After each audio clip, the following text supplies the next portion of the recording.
It is a great honor for me to present to you Dr. Benjamin S. Carson, Sr., who will deliver the commencement address.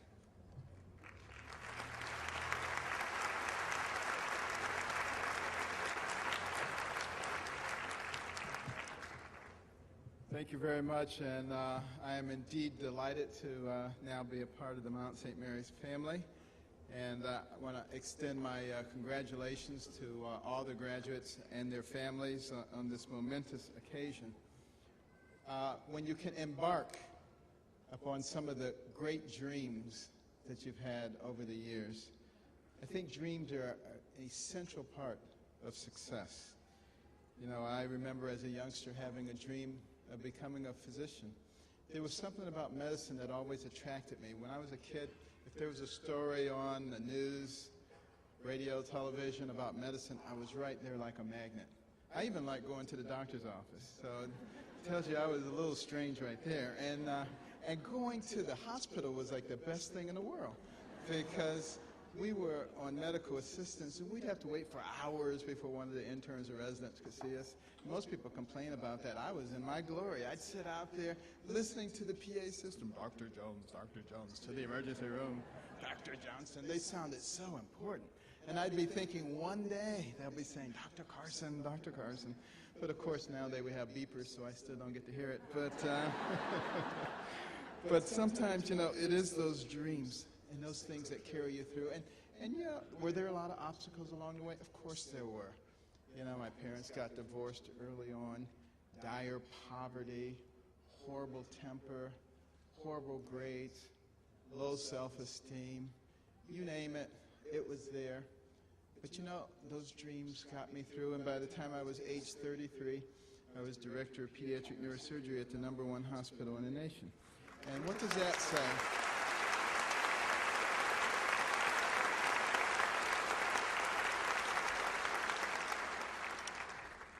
What does that tell you about the nation in which we live?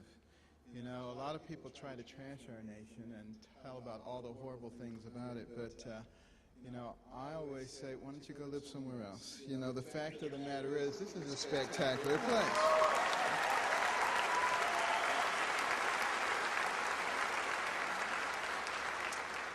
And I was able to enjoy a spectacular rise in my career. All kinds of things started coming my way. Difficult tumor cases, craniofacial cases, conjoined twins, intrauterine surgery, epilepsy. And, you know, I found myself, you know, moving up the ladder very, very, very rapidly. But interestingly enough, I was in Germany last summer as a visiting professor at one of the German universities. And after my talk, several of the doctors came up to me and they said, you know, it seems like your country is moving toward our system, you know, of a more socialized type of medicine. And I guess that means that we should be gloating because you, the great America, are moving to our system. And they said, but you know what? We're not happy about it because you guys are the innovators. And if you become like us, who's going to be the innovators? And you know, that told me something. That tells me that, you know, the rest of the world really does realize that there is something different about this nation in which you live. And it's something that we should cherish. You want to think about something that's inspiring, you think about the people who fought to liberate this country. You know, George Washington, leading a bunch of ragtag militiamen, didn't even have the same uniform, had bandages on their feet because they didn't have boots, trampling through the snow, and able to defeat the most powerful empire on earth at that time.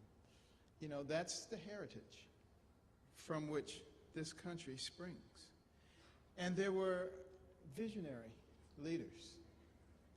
Even though they had significant differences of opinion, they were united in one thing, and that was the great American experiment, in which you would have a nation that was for, of, and by the people. A nation where the power lay with the people and not with the government. This was their vision for the nation. And they created an environment that encouraged entrepreneurship and hard work and dedication and making things. And this country developed the most powerful economic engine the world has ever known. In 1831, Alexis de Tocqueville, France, came here with his delegation. They wanted to study the American government. Why were they so fascinated? Because this nation, barely 50 years old, was already competing with all the powers of Europe in industry. We already had a AAA credit rating. How could a fledgling nation do all of that? They wondered about that. But while they were studying the government, they also wanted to study our educational system. And they were flabbergasted to discover that anybody in this nation who had finished the 2nd grade was literate. And if you had finished the 5th or 6th grade, you were beyond belief.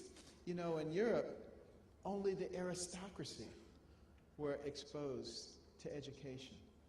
But in this nation, de Tocqueville went out to the frontiers. He found mountain men. They were literate. They understood government. They understood the branches of government. They knew how to calculate. They knew what hectares and acres were. They could do all those calculations in their heads.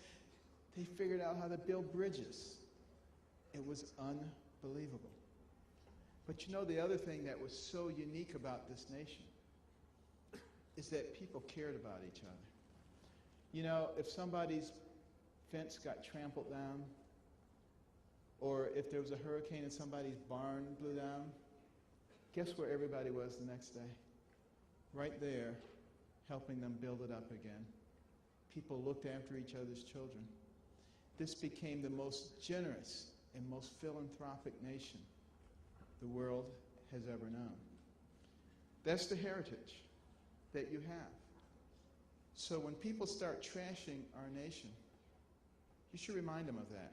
You should remind them of World War II, when all the nations of the world were falling like dominoes, one by one, about to come under the subjugation of tyrannical leaders. Nothing to stop it, except for one thing. This nation, the United States of America. A nation with the ability to send its young men from the cities, the suburbs, the country, to fight a war on 2 different fronts of the world. A nation with the ability to send its young women into the factories to build more airplanes, tanks, and mortars than anybody could imagine. A nation that with its determination and industrial might changed the course of the world.